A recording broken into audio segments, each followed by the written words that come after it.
Cashew here with the DMV. Has concluded. The DMVSTREAM.COM play. Sean Parker along with Nick Iverson. I always wanted to play volleyball in college. Cordova trying to dig it out of the board. And they score!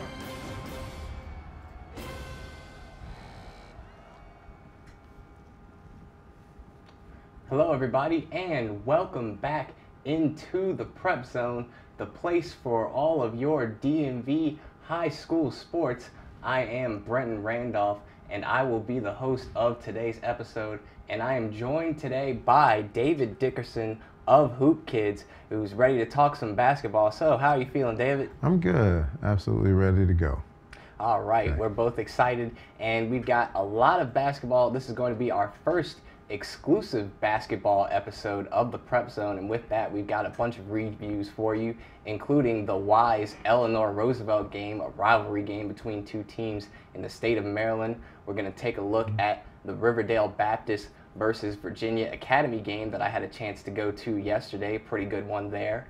And moving on, we'll look at the Bishop O'Connell versus Bishop McNamara game. And last, we will take a look at the St. John's versus Paul VI game. A bit of a surprising result there, but we'll have fun with that one as well. And then we'll go into some of our previews for upcoming action, which is our game between Bishop O'Connell at Gonzaga, a big-time matchup there. And another preview we're doing will be the Bladensburg versus Richard Montgomery game. And now we'll take a look at where you can watch the Prep Zone at DMVSTREAM.COM. You can see some of our options in terms of our television and as well as online. So with that, we will throw it to a commercial where BJ Kubaroulis is going to tell you how to get your plays featured on All Met Sports. Hello everybody and welcome to an all-new season of Top Plays here at AllMetSports.com and WashingtonPost.com. I'm BJ Kubaroulis. Alright, like the previous 3 seasons, we're continuing our exciting interactive high school basketball show. A show that allows you, parents, coaches, players, and fans to send in your video submissions for ranking in our Top 10 style weekly show. Each week, we'll reveal the latest highlights, dunks, sweet assists, and bizarre happenings from across the region. All you gotta do is tweet me the link. I'm at BJKoob, and remember, you gotta hashtag it AllMets. You can send in your Huddle, YouTube, Vimeo, really any video link, and we'll consider it for use in the upcoming episode of Top Plays. Remember to tune in every Monday to see if your video made it at AllMetSports.com. We'll see you soon. Hello everybody and welcome back. We will get straight into our weekly rewind, which is going to start with the game last Friday between Wise and Eleanor Roosevelt. It's a big time rivalry game, and the Pumas were led in their effort by their point guard Brandon Howell. You gotta love the fade as Wise is moving the ball around. He hits a couple of 3-pointers, and Wise was very effective and very aggressive going on in the early going as they get that huge dunk there. But this game was a huge defensive struggle as Eleanor Roosevelt came up with some big plays, including the block that you just saw and the steal, which leads to an easy fast break layup. But even with the tough defense, Wise's guard, their senior, Michael Spite. Michael Spate, thank you very much, David, came up with some huge plays, led the team with 13 points. And Cameron Brown also tried to respond for Eleanor Roosevelt. Roosevelt finished with 45 points. They needed one more 3-pointer, but they couldn't quite get it as the Pumas were able to come up with their first win over Eleanor Roosevelt since 2013. So it's been a little while for the Pumas to get this big win. And we'll go into our player of the game, which was their point guard, Brandon Howell, who had the 12 points, only 2 rebounds, but the 2 3-pointers made, which was a huge momentum shifter for the Pumas, as he really just helped get them paced and get their offense going as well as they could in such a huge defensive struggle. And now we will kick it over to David, who has his recap between the game of Bishop O'Connell and Bishop McNamara.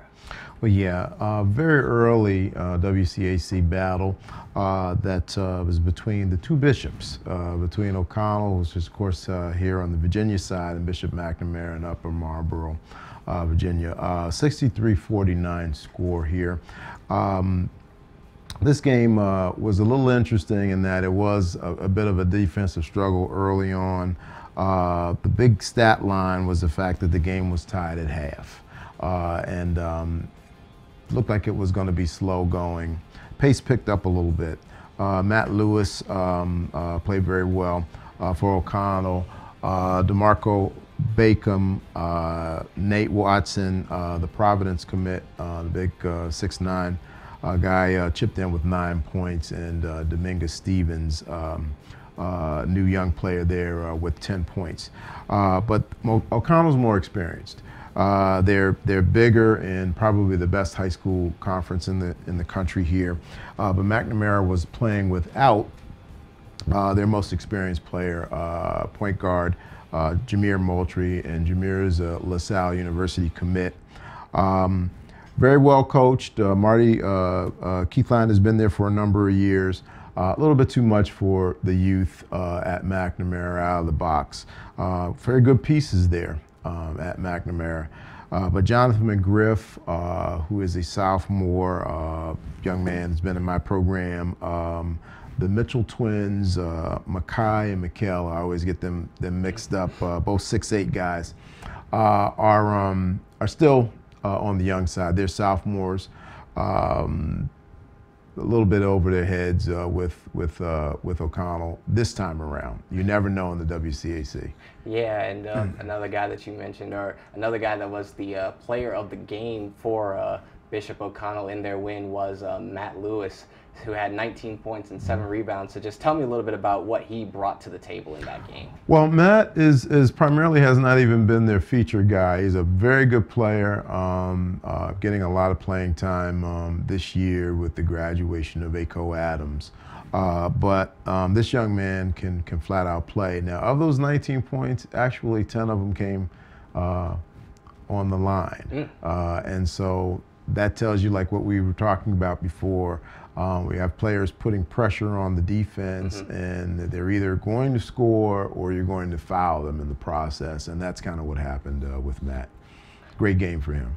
Right, definitely a huge game for Matt Lewis, and we'll keep it moving. We're going to go into our next review, which was the game that I was at yesterday between Riverdale Baptist and Virginia Academy. Riverdale Baptist able to pull away with this one. We'll start with the man's jam by Tyree Samuel, but a surprise star in this game was their sophomore guard, Ayan Teal. Teal came in off the bench and really just helped pace the offense, hitting 4 big three-pointers in the first half. And when he wasn't hitting three-pointers, he was putting on moves like that spin move and getting in some mid-range shots.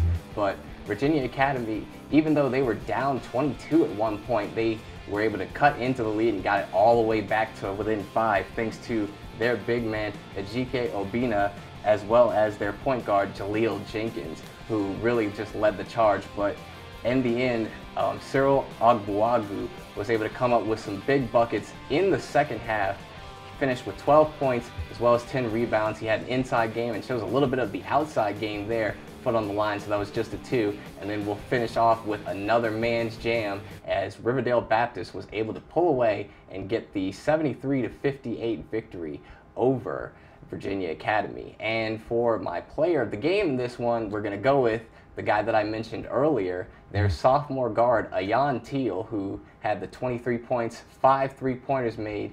And like I mentioned, he was the guy that just helped pace their offense because they started off a little bit slow, a little bit flat. And when he came in off the bench, he really provided a spark for them. And it was a huge win for Riverdale Baptist, their first league victory. So. Yeah, very good conference this year, the Capital Beltway League, and an early battle. Riverdale expected really to win this year, although National Christian has another great team led by Coach Trevor Brown as well. Right, and for the last review, I should say, we will go into the game between Paul VI at St. John's. So just tell me a little bit about that one. Well, another early season WCAC battle. You never know what's going to happen. 2 great teams, 2 great coach teams, both teams at that juncture with 5 wins. Paul VI was at 5-1, and St. John's at 5-2. Now, Paul VI I thought had been playing better than anybody else in the WCAC. Had been bragging about that to other WCAC coaches. Ball movement, just really looked like they were there already. Well, not kind of what happened. Yeah, not what happened in this game at all. Right. The first 3 minutes of the game, clearly Paul VI was in charge, and this game was at St. John's. Forced turnovers. They forced him to turn the ball over 4 times in the first 3 minutes. They went up 11-3. Paul VI playing a full court press. St. John's gathered themselves, took a timeout. Sean McAloon did a great job with getting his kids together, and they turned the tide. By the end of the first quarter, it was 15-all, and second quarter belonged strictly to the cadets of St. John's. Absolutely took over, got great performances from everybody. Trey Wood, who is replacing Anthony Cowan, now Maryland starting point guard, had a big game for them, 17 points. Didn't shoot the ball a lot deep, but again, putting pressure on the defense. Also got great performances out of Casey Morrell, who is the younger brother of Mike Morrell, great player up at Towson University. Kwanzaa Samuels, remember that name. Okay. 6'8" kid who's kind of come out of nowhere. He's a pogo stick. He has been dunking everything that comes off the glass, very aggressive blocking. So that performance by them against a very good Paul VI team, a nationally ranked Paul VI team, 10th in the country at that juncture, with Aaron Thompson returning, the Pitt signee, A.J. Harris, Brandon Slater, who's probably one of the most highly recruited kids in the area, now 6'8", maybe has about 20 offers, and Jeremy Roach. Listen out for Jeremy Roach. He is coming. He's a freshman. He's a Virginia kid, and he's been playing lights out basketball. Didn't happen. Nah, it didn't happen. Didn't happen at home. Didn't quite happen for him. It was definitely a bit of a surprise. I was at their game against Bishop O'Connell, and that was a game where they were up 11 at halftime, and they, even though O'Connell was able to come back, Paul VI really showed composure in that game and was able to pull it out in overtime. But that's sort of the difference, I guess, when you're at home in that game. They were at home against O'Connell, and they were on the road against St. John's, and that was probably like their first really tough road test of the season. They came up a little bit short, but nothing, I mean, I wouldn't get too worried about it because, like we've been talking about, it's still December. It's still before Christmas, so there's plenty of time to get that thing turned around. Well, hopefully, and I spoke with Coach Glenn Farella today on my radio show, and he talked about that they seem to have rebounded in practice, and but it was a surprise, particularly after a couple really big wins. They beat 2 nationally ranked teams at the National High School Hoops Festival. They really won by 20 points. They drilled a team out of Atlanta, Pebblebrook, that has Colin Sexton, one of the best scorers in the country. Drew Drennan, one of the best point guards in the country, played great against them. And then they beat John Carroll from Maryland, up in Bel Air, Maryland, the next day, very handily as well. So I'm keeping my fingers crossed for Paul VI. I think they'll be back. Yeah, we'll both keep our fingers crossed because they got a pretty good team going there. But real quick, we're going to take a commercial break, and we'll have you take a look at some of the best scenes from the 2016 football season in the DMV.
Hello everybody and welcome back. It's now time for us to get into some of our previews, and we'll start off with our game on Friday, which is going to be between Bishop O'Connell and Gonzaga. This is a WCAC matchup and two of the top WCAC teams at that.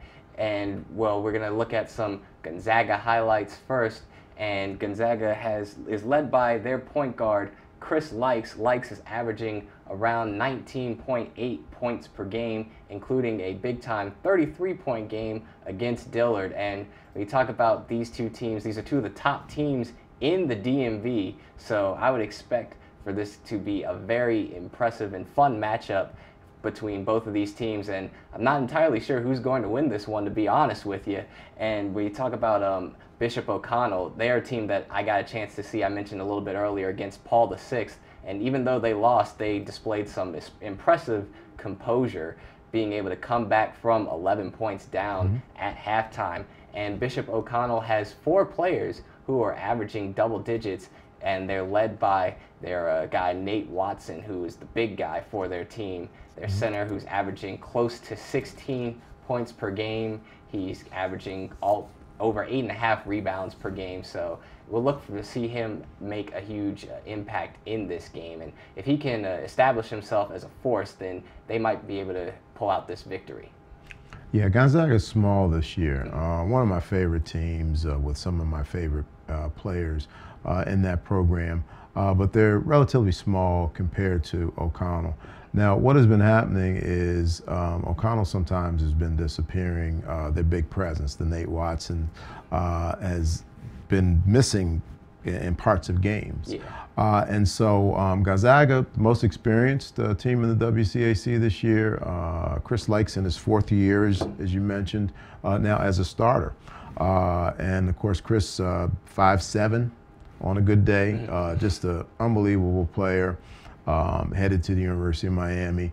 But you also have Eddie Scott, a 6'6" wing who ends up playing a lot on the front line for them, going to Penn. You have Prentice Hub, one of the most recruited junior guards in the country, just a kid that can get out and go. A lot of bounce, shoots the ball very well, lefty. A couple of young players are coming in. Terrence Williams, a freshman, coming in, making a strong impact for them. And then Miles Dredd, who is a junior. And Miles, 6'5" wing, who's already committed to Penn State. Shoots the ball very well, very aggressive going to the basket, defends. I'm going to lean on Gonzaga for experience. Love O'Connell. Great team, got a lot of young players there as well that I really like. But I think that Gonzaga maybe gets them in this one.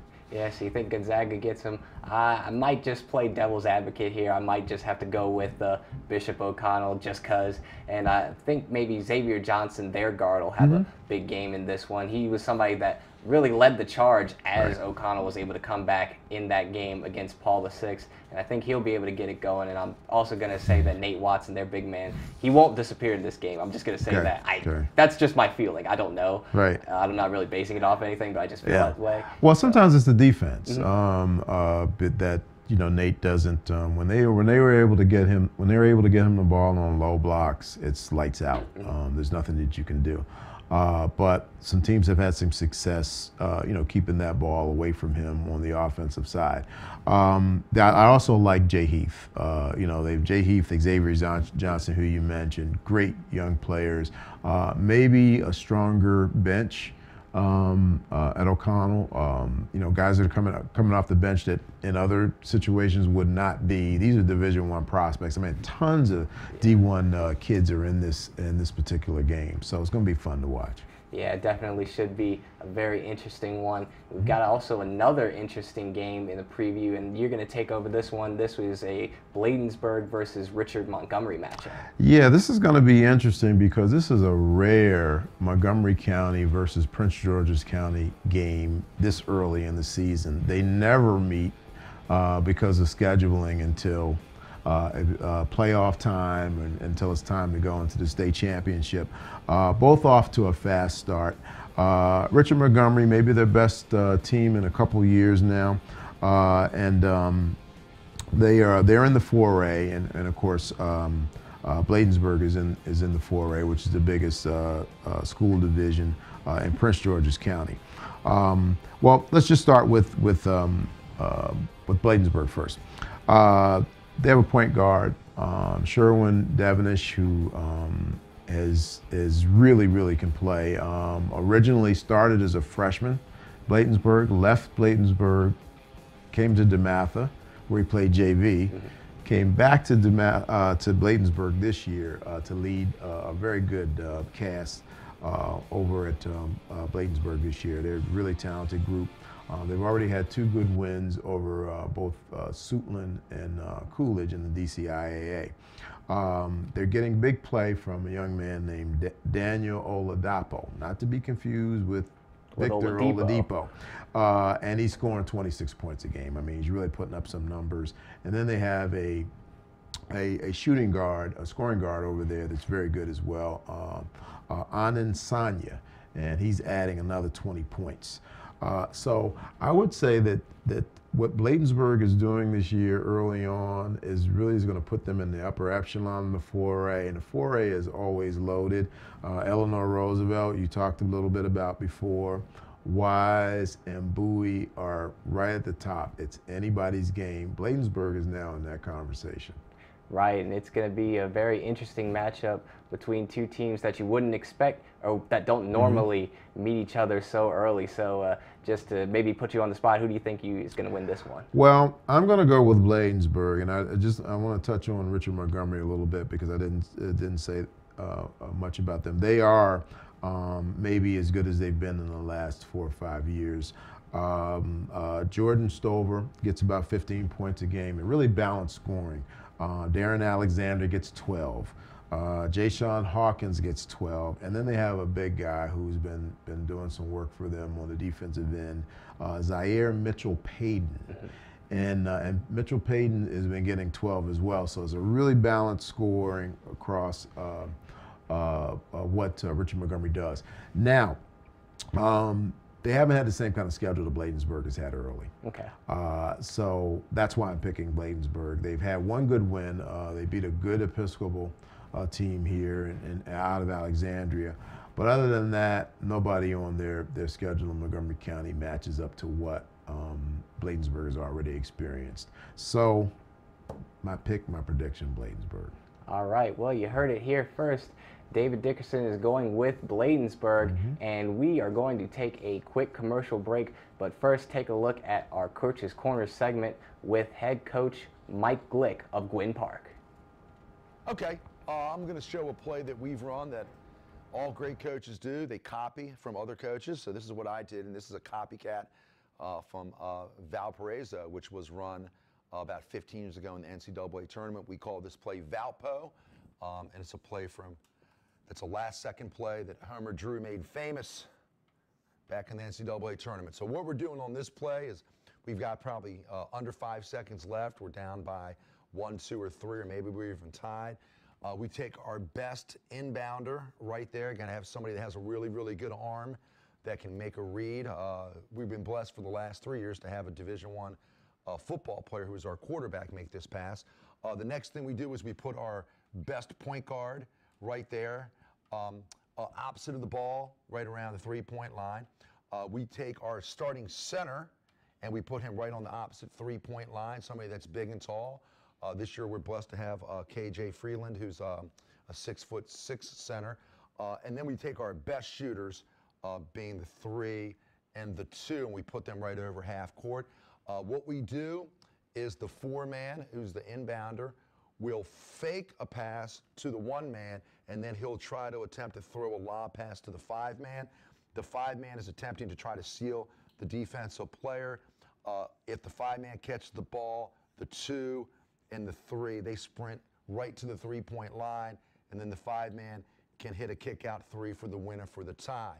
The second option would be is if the 5-man isn't open, if we've run it this way for Justin Faison, who's our tremendous point guard, You fake the pass down to the 5. The one-man delays for 2.5 seconds, and then he immediately diagonal sprints towards the basketball.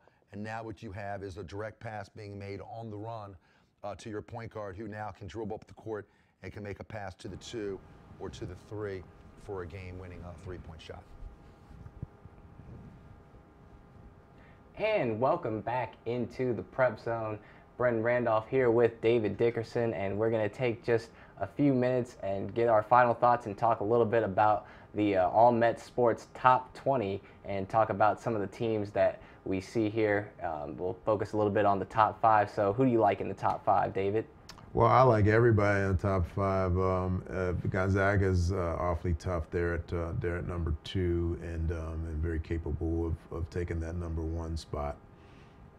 Right, and another team that I'd like to spotlight just a little bit is Potomac. Potomac there from Woodbridge, Virginia, and they got the state championship. They're the defending Virginia 5A state champion from last year. Beat a team, LC Bird, which is a team down from where I'm from in Chesterfield. And also another team outside the top 20 that I'd like to highlight a little bit was Loudoun Valley. They went undefeated in the regular season and lost in a heartbreaker in the state tournament to Monacan, my alma mater. So with that, it'll be interesting to see whether they can rebound from that and win a state championship this year. But that'll do it for our final thoughts. For David Dickerson, I am Brendan Randolph, and that will do it for this episode of the Prep Zone. We will see you later.